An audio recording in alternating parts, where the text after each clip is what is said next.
Howdy, y'all. I'm Adam, the Renaissance Nerd. Harry Potter.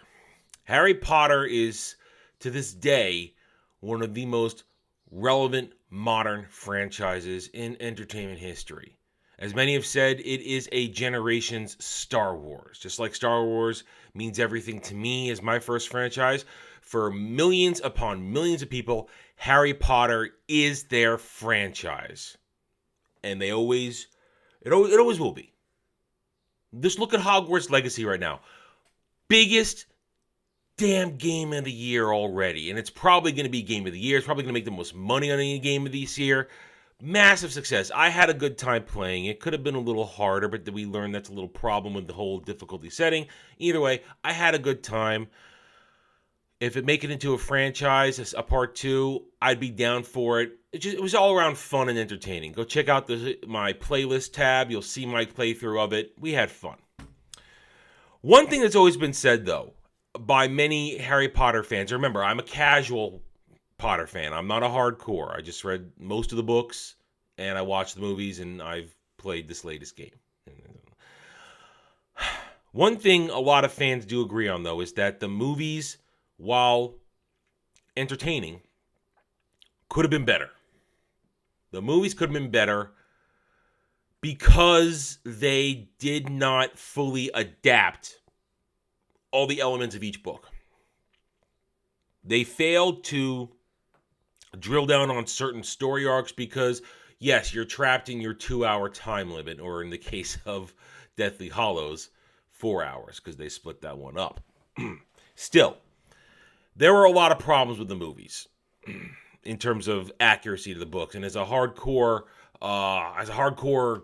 continuity nerd, so I like to one of the things I will call myself, I don't like it when things deviate too far. You got to make some changes, yes, but I don't like it when things deviate so far where you don't get what you expect. Perfect example, at the end of Deathly Hallows, the final battle in Deathly Hallows in the book is really well done. It's a great scene. It's got everybody there, a lot of great moving parts. But what you got in the movie was pathetic. Fight me on that. Deathly Hallows, final battle, pathetic between Harry and Voldemort, when in fact, it didn't happen like that in the books. And I don't know why they did it in the movies. Doesn't matter. One thing that's always been said is Harry Potter would be better if it was adapted to television. 1 season for every book, 10 to 15 hours to get it all done, 10, 15 episodes. I would say, in this case, for Harry Potter books, considering the first books are smaller, 8 to 10 episodes for the first 3 seasons, jump it up to 10 to 12 for the remaining after that. And for Deathly Hallows, maybe 15, maybe. What I'm saying is this. We've always said a TV show would be better. And it would only happen after you let it lie for a while, after movies have been dormant.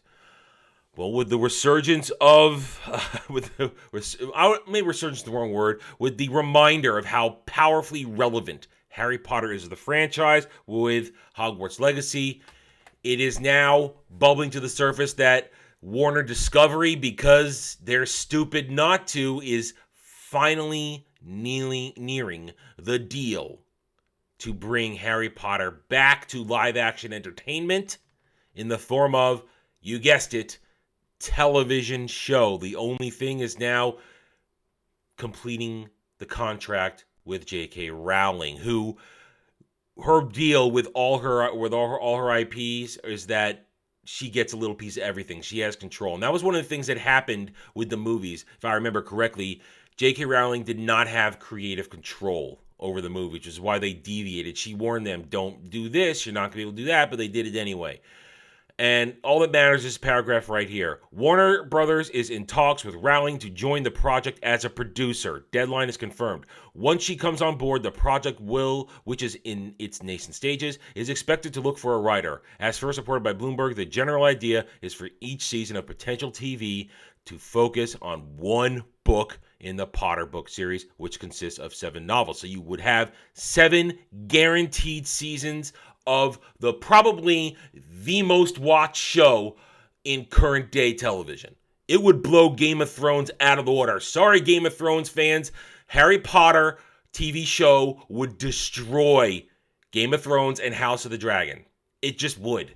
Everybody would watch it. I'd watch it. I'd review it. I'm on board. But let's take a moment and understand, as a good idea as this is, I always believe putting it on TV would be a good idea. Let's remember the day and age we live on. Now, if J.K. Rowling is involved, that means she would have, as a producer, probably an executive producer, she would have creative control.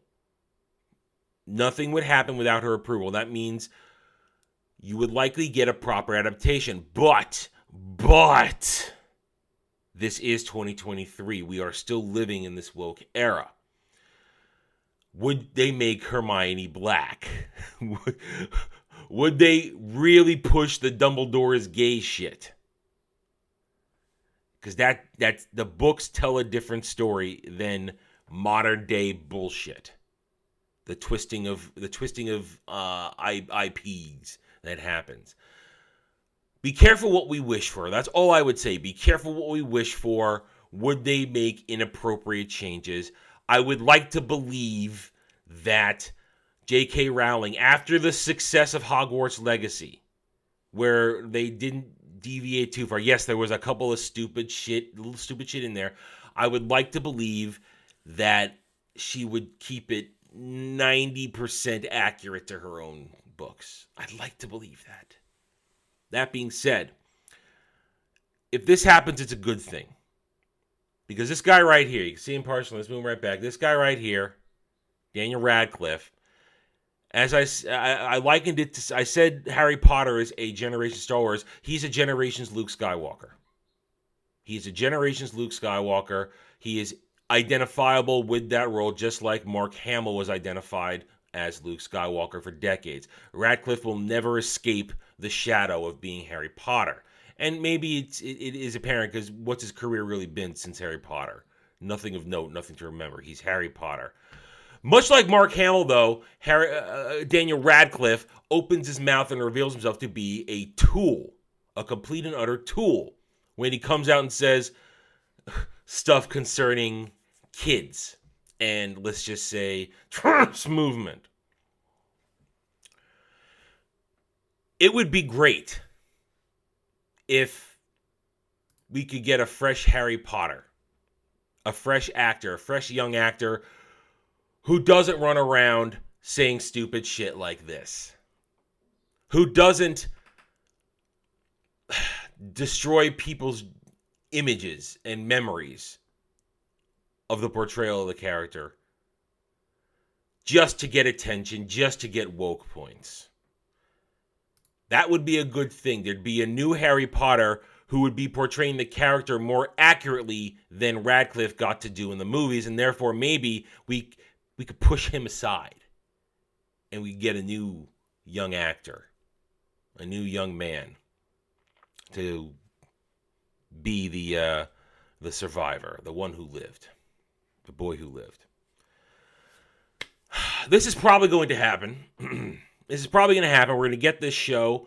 We'd probably get it next year. If they ink it now, we're probably going to get it next year. And because HBO Max would love to have House of the Dragon, Harry Potter, and for lack of being, I want to be accurate, Last of Us Season 2. They'd love to have that be their lineup next year. That would blow a lot of stuff out of the water, because Rings of Power ain't going to be anything. Oh, check out my next Rings of Power video. That's going to be a fun one.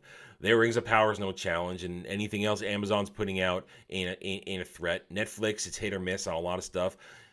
But this would be a powerhouse lineup, even though I think The Last of Us 2 people are going to get a rude awakening who don't understand what's going to happen due to the Part 2 reality. That's a again, I don't like to use this term, that's a banger lineup. You get a Harry Potter show, House of the Dragon, Last of Us. That's a lot of viewing hours. That's gonna make Disney Plus look like the short bus riding artard that it is. All right, guys, what do you think? You ready for Harry Potter TV show? You want this? I'd be okay with it as long as it sticks to the books, and we could make Daniel Radcliffe a memory. I'd love for him to just disappear from the zeitgeist conversation.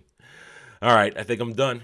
Thank you for watching this video. If you enjoyed it, a like would be very much appreciated. If you are new here, I invite you to check out the channel and subscribe right here on YouTube, where I hope to earn your trust and support using facts and logic, because facts and logic do not care about whiny Stan and SJW fifis. Hit the notification button, share my video if you like what I'm preaching, and by all means, leave a comment. I love to hear from real, actual, passionate fans like you. I care what you think. I don't care what the Stans and the SJWs have to say, because 201, they're all cowards behind keyboards, and I hope this and every video and stream that I produce triggers them, because it's fun for me.